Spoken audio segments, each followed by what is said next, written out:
Hi beautiful people, welcome. It's your girl Monty and I'm back with another video. Thank you for all the support so far. I'm super grateful to you all. This one's a mad one.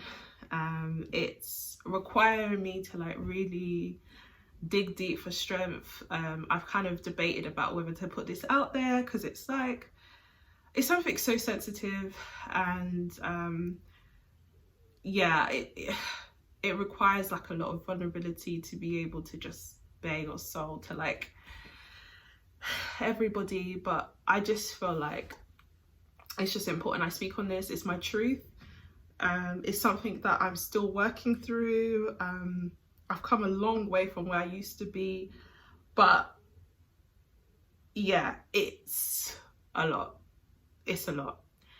And oh, there goes my stomach. I'm hungry. I'm hungry. Yeah, so as you can see from the title, I'm going to be sharing on my struggles with body dysmorphia, and the overwhelming feeling that I had that I was ugly, that I was fat, that I was worthless. I feel ashamed even saying it now, but like this is my truth. This is how I felt for the longest time, and I feel like I used to project that on those insecurities onto others. So yeah, let's get into it.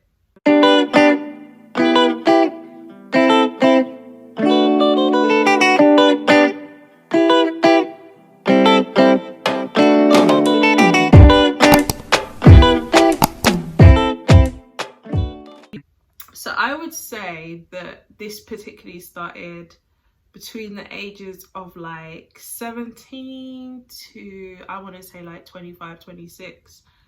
And even now that I became a mother earlier this year in 2020, yeah, it's just been, it's been a lot. It's been a lot, and it's brought to the surface a lot of those things that, you know, I had become accustomed to and equipped with dealing with. I realized that like from some of the posts and things that I shared, there's a lot of people that resonate with this but don't speak on it so widely because there's like a level of shame that comes with like dealing with stuff like this. And part of the challenge with like dealing with any type of mental health kind of challenge is that there's still stigma attached. People don't really understand it as much. Even for myself, I didn't quite have the language to describe what, you know, was taking place. But for those who don't know, body dysmorphic disorder, or body dysmorphia as most people know it by, is like when you become really like obsessed with like your appearance or a part of your body that you think is really flawed, and you go to like extreme measures to kind of hide it, cover it up, whatever. And obviously I have the language now like much further down, and obviously because of some of the training I've done and the work that I do. But at the time, it's really crazy when you have all of these thoughts in your head and you become super obsessive over it. Like, it's hard to characterize exactly what's going on with you. But, you know, in preparing for this, I had to really like dig deep and try and identify where some of this started from. And I realized that it's from some of the words spoken over me and to me, in particular by some of my aunties, some of my mum's friends. And, you know, I want to believe that they didn't mean any sort of harm by it. But this is why we can't be so reckless with our words. And you know how Nigerians are. You know how we are. You know how we stay. Like, you know, we can be super entertaining. The way we say things is super slick and funny. And we don't realize like when we're humiliating people, like it was the grabbing, like in my family, like we tend to have bigger arms, these bingo wings. I shouldn't laugh, this is so serious, but it's the bingo wings. You can be like a size 8 in my family, you could be all slender, have 6-pack, whatever, and they'll be carrying bingo wings. But yeah, I'm saying this about myself, okay? That's how I felt. And I think because I was incredibly sporty, I started to develop muscles in my arms on top of the bigness, and then it was just there. It's just, when you're just present. And it became, obviously I started to notice it, but then I think where this became a problem for me is where others noticed it. And then it's like, it's not a thing where like this body shaming of a thing, like I don't think we realize just how much it's done. Like we all do it, and sometimes we don't even realize, but they would constantly make comments. You're getting big. You're getting big. Yeah, just this pulling of the arms, making comments, and they would always do it in front of people, like where it's so humiliating. And I feel like at that time, it's a very sensitive period of life when you're a teenager, you're kind of going through like different phases, like getting comfortable into your body. To be having people like making reckless remarks at that stage of life, like I don't think people realize the impact. And I'm sure people wanted to be useful and wanted me to be healthy and all the rest of it. But do we ever concern ourselves with like, do we ever think about healthiness and extend it to the mind? Physical health and mental health are intertwined, interconnected. They are one. And oftentimes we separate the two. So you want me to be healthy physically, but are you concerned about me emotionally? Are you concerned about me mentally? And so these comments were made, and then I started to notice it even more.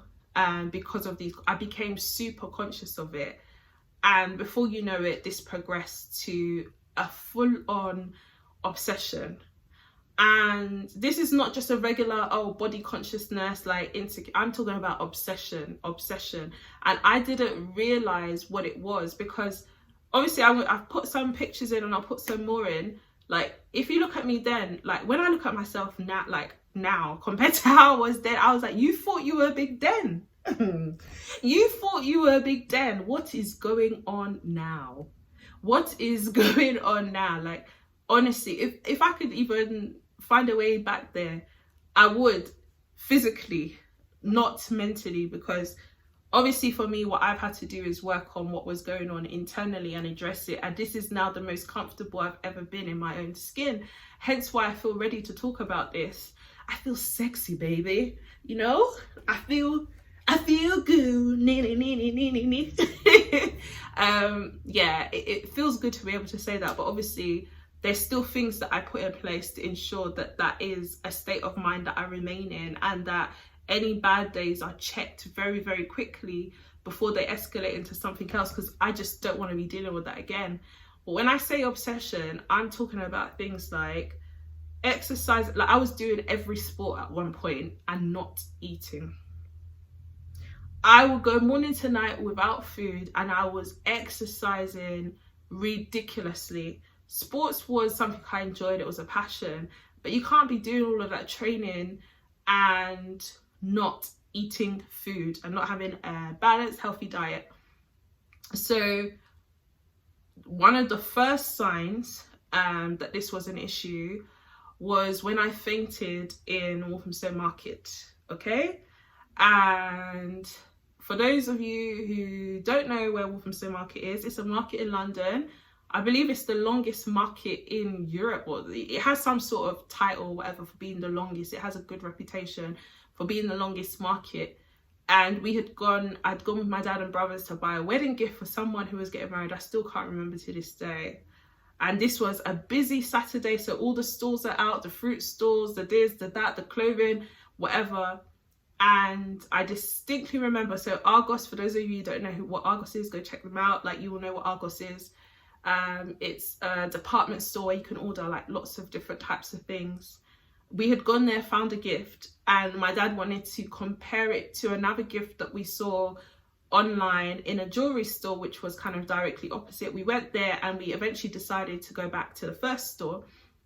So as we are walking back, it's so funny. I used to think that how they depict someone fainting in the movies was off. I always used to wonder why they make everything blurred and then spin and then they remove sound.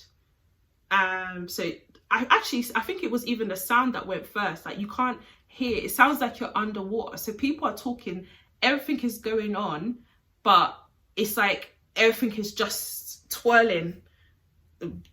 It's just the maddest. I pray you never faint, please. It's the maddest thing to explain. But I just remember losing sound first. It felt like I'd gone underwater. Then I remember everything just circling, becoming distorted. Like my vision went all funny. And before you know it, I hit the concrete floor. And what was mad was that my dad called an ambulance. But the ambulance, because of the market, couldn't get through. So my dad had to carry me to where the ambulance was, it had parked on a side street. And that was, for me, the first sign that I had like a problem, because I was starving myself and not eating, because I somehow felt like if I could get that under control, it would have somehow impact my arms. Listen, make it make sense. I don't know, it made sense at the time, okay? Don't judge me. But that was the first day, and I'll never forget that day, because of course my mum, being the Nigerian mum that she is, came running into Whipscotch Hospital. Oh, my daughter is pregnant, she's pregnant. Me who didn't even know what sex was. I wasn't even I was a tomboy. Who had time for boys? I was about my sports. I was about my sports and my life and everything else. I was not even looking at boys at that age. Is she pregnant? Is she pregnant? I don't know how she equated that kind of situation. It's Nollywood. It's deceiving people, honestly. Misinformation is killing our people. It's Nollywood. It's only in Nollywood that someone will collapse and then automatically they're pregnant. But that was her first thought, not knowing what was really going on with me. So obviously that was like the first sign that like something was off. But then I went off to uni, still dealing with this thing, and honestly I feel like uni was such a trigger for me, because I think I didn't know no one, so I was used to like having at least a comfort circle, people that I know, and not necessarily, I'm really kind of socially awkward at times, so like making new friends can be like really difficult. But I didn't know anyone in uni, and it was like a situation where I had to put myself out there, get to know people, meet all sorts of types of people. Obviously everyone's away from home. It's like a completely new experience, and like I started to become a lot more image conscious then. There's so many beautiful girls everywhere. It was just tough. And I think that's when I became even more critical about my appearance, making sure I was on point, not letting like anything draw attention to the parts of my body that I was super insecure about. And the thing is that those kind of obsessions over my body progressed to like other things. So like my nose, for example, I used to critique how open my nostrils are, how wide they are, the fact that my nostrils are not equal, just the smallest of things I would notice. And then my stomach, that was another thing, like it not being as flat as I wanted it to be and all the rest of it. So obviously uni's come, and now I'm completely obsessed. And it's mad because I became super reclusive because of it, because I just felt like I could never show up anywhere, because I would always get to a point where I completely break down over how I look. And I'm talking about, I can go through every single outfit in my wardrobe, put it on, take it off, put it on, take it off, put it on, take it off, put it on, take it off, put it on. Like literally, that was literally like my routine, constantly going through different outfits. Like wearing something like this would have been impossible, because anything kind of this material that clings to my body or clings to my arms, like I used to hate it. Definitely not wearing short sleeves, definitely not wearing no vest tops or nothing like that that completely show my arms. And it's funny because obviously someone I dated noticed, and it was a thing where like I can be wearing a banging dress and still put a cardigan on. I can be wearing a banging dress and still put a blazer over it.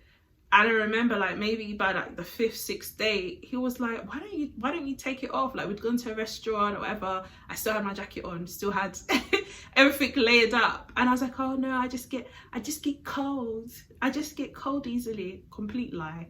I'm actually the opposite. I'm always hot. But I would sit there in my sweat and my funk and anything and not take that jacket off to reveal my arms. It's not happening. So yeah, this just became a problem. Those were the days when I managed to get out. For the most part, like, it just was like looking in the mirror, being in the mirror was just a complete and utter problem. I would obsess and could tell myself, you're fat, you're ugly, you're worthless, you're this, oh my god, look at you, look at your arms, look how fat you are, why are you like it would just go on and on. And I was obviously by myself at this point, so like no one's monitoring what I'm eating or anything like that. Whether I'm eating or not, I can go days without doing that. And then I would like just stuff my face and then feel disgusting. It was just a complete like back and forth of that until the second incident. And I feel like the second incident was the beginning of the changing point for me and the turning point into acknowledging there was an issue and like starting to have wider conversations like for help. But this second incident, my mom came to my university to stay, and she was going to stay from a Friday to a Sunday because it was my god sister's birthday, and it was just easier to get to from my uni and go together. And we also needed to get her a gift. So she came on a Friday night, and the plan was Saturday morning, go to the town centre, do some shopping, get her a gift, come back to my uni, go get dressed, get ready, then go. So obviously the Saturday mornings come now, and I was just like, devil, yeah, lie. Please, not today, not today, not today, not today. And I remember I was so tense and so anxious because obviously I was still doing cover up ministries at that point. So I put on the first outfit, and I was just like, it's something you can't control. Like, there was no way I could hide it. I took it off immediately. Put on the next outfit, took it off. Like, put on the next one, took it off, until my mum was like, like, you look so nice in what you were wearing. Like, why have you taken it off? And obviously, like, hearing that from someone does not in any way change how you feel inside. So I was like, no, I was just making excuses that I'm uncomfortable, until it got to like the 10th, 11th outfit, and I completely broke down. And I remember having this panic attack, and my mum being like, wow, what is going on? And she prayed for me and held me and helped me calm down. And I think I'm super blessed because, there's a level of shame, attached when you're dealing with these kind of things. And I'm not from a family where you can't have these kind of conversations. Like, my parents are very open and very receptive, very accommodating. And this is my mum's passion because she's a mental health nurse. So she also has the skills, the knowledge, she can act in a professional capacity. So it's not like I could, but I just felt crippled. But it wasn't until she saw me like that she was able to have a conversation with me about what was going on and started to give me some of the language for what I was dealing with. But still, I just felt like I wasn't necessarily like ready to talk too much on it. But so I kind of continued to just be super reclusive. And it's a shame because I lost some good friendships in that time where like they probably thought I was just mad, unreliable and inconsistent, like, and all over the place. And you'll see me sometimes, and like obviously when it's my things, whatever, but they didn't know the work it took, the amount of strength it took to get out. There was one person in particular, and I felt terrible, but I just wasn't ready to speak on it. And this person's always there for me. And I remember she never used to celebrate her birthday, but this particular birthday of hers was coming, and it was a big one, and we were all in different like unis by this point. And so I encouraged her to celebrate this birthday because I wanted to celebrate her. I was like, even if it's a small thing, let's do something.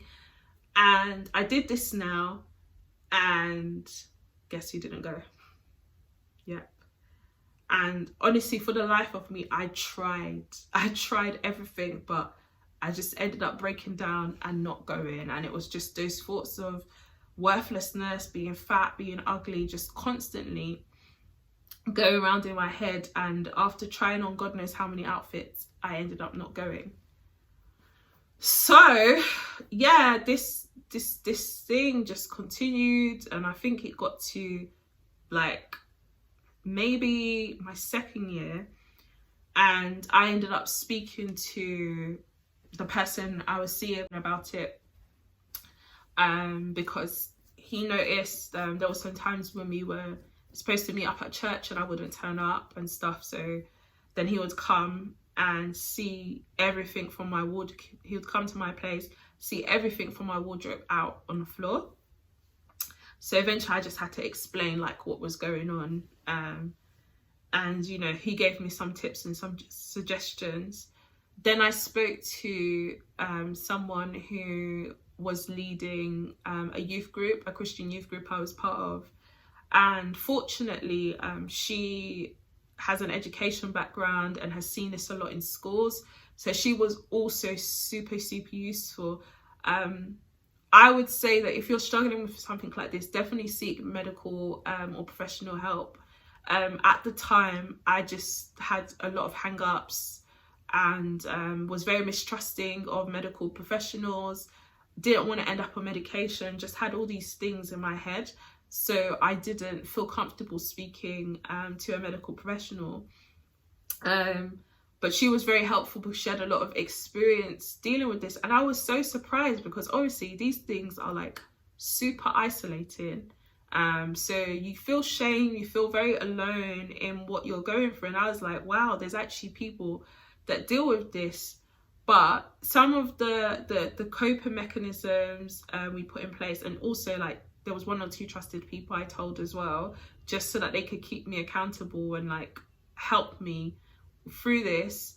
So some of the things was, and I will show you this, I only have mirrors at a certain point, so I never really have like a full length mirror, so it will cut off about like my waist or whatever. Like beneath that I don't really have mirrors, and I don't have a lot of mirrors anywhere that I am, like because I obsess, because the longer I spent in front of the mirror analysing every single part of me and obsessing, the worse it got. Baby boy. Yeah, the worse it got. So I don't have a lot of mirrors in the house, and I have them up to a certain length. I do not do floor length mirrors. They're a trigger for me. I just can't do it. The second thing is I got rid of so many clothes so that I wasn't left with so many options to be able to like keep flicking through that way. So it's like 1 or 2 options for each type of event max, so that it's either this or it's that or nothing kind of thing. So I had to reduce the number of options. Then I had affirmations all over my mirrors and my walls, so that the minute like a thought would like rise up, I would take it captive, bounce my eyes, look at those affirmations. That was another thing I did.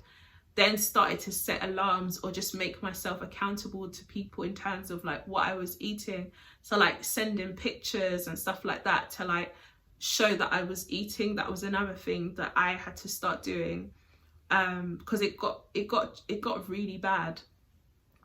But yeah, like that's kind of like, you know, some of the ways in which I started to like really work on this. And I found like with time, those affirmations, those scriptures just really I started to believe it. I wasn't just saying words, it was things that I was embodying and believing about myself, and they really started to like take life and heal me from the inside, and not have me feeling so ugly. Yeah, it's crazy. And I just feel like now, just with how everything is, like everyone, you know, you'll hear everyone say social media, like whatever. Like, I don't want to sound like a broken record, but I see just how triggering it could be, because everything is about aesthetics and how things look, and it's just super superficial, and you can end up so focused on your external and find 1,000,001 things that you need to change. And so for me, even things like filters, I've had to just really be careful not to trigger myself to the point where I'm no longer comfortable with what I see naturally. Because honestly, sometimes the way these things enhance me, I'll be like, if only I look like that. And I'm sure we've all been there. like kind of thing, where you're just like, oh, okay. And then it just becomes your default. And then before you know it, you're looking at yourself in the mirror like, yeah, we just have to be so careful. I don't think people realize just how traumatic filters can be. Even with like makeup and like contouring and stuff, I'm about to open a can of worms. Like, I love makeup and everything.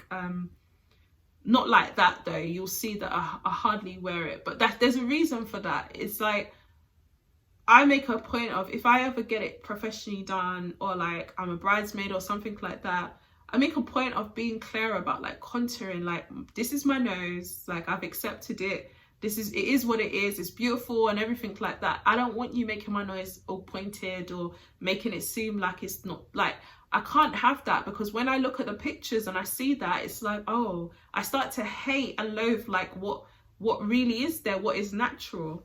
So I've had to check that, and I just kind of feel like it's the reason why, like, all this surgery and stuff that I see, all these BBLs and stuff like that, like, no judgment to anyone, but I just feel like there should be more that's done to like check the internal, like what's going on with that person internally to want to alter themselves. Like, let's check that first. Like let's make sure that mentally and emotionally they're sound before making these decisions, because obviously it's life-changing, and you see all these stories about like botched jobs and all the rest of it, and it makes the problem even worse. Like, let's address what is making you want to change yourself in the first place before anything. Like, obviously people are free to do whatever it is that they want to do, but it just concerns me, because obviously these companies are there to make profit or whatever, and I don't know if they're taking the time to actually establish whether people are making